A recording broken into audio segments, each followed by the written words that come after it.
of both the old and the new. Thank you.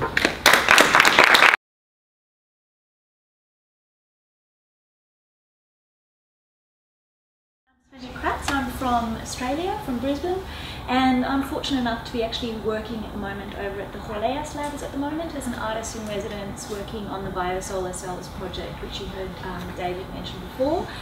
My background was originally as a visual artist, but for the past 5 years I've been working within the cells and tissues domain at the Institute of Health and Biomedical Innovation at QUT in Brisbane, working primarily with cell and tissue technologies and things like that. And I've created a whole number of different works in a variety of different mediums, from more sort of fine arts practices in sculpture, interactive video installation, photography, painting, drawing. So a lot of traditional practices as well, but I've also done bioarts installations with living organisms, tissue cultures and bioreactors, all those sorts of things as well.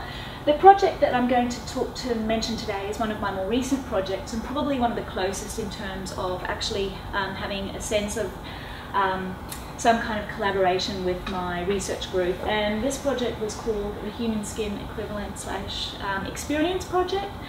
And it was a project that I developed in order to develop a project that had a lot more closer correlations with the research of my team members that are all working with looking at wound healing and tissue regeneration.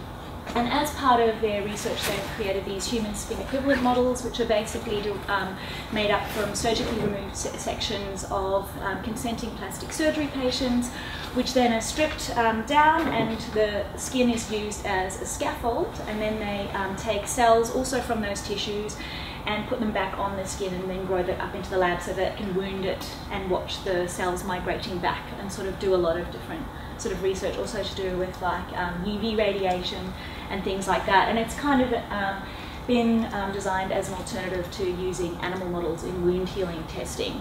So the project that I wanted to do was to actually use exactly the same process, but use it to create jewellery items.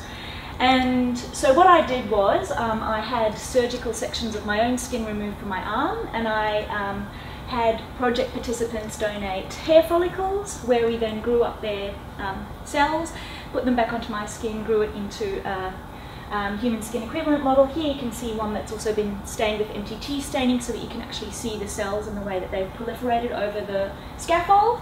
But then we fixed it, and in collaboration with the participants, we designed jewellery items for them to wear that kind of tapped into their own experiences of the technology. So they could take part in some of the processes, and were able to come into the lab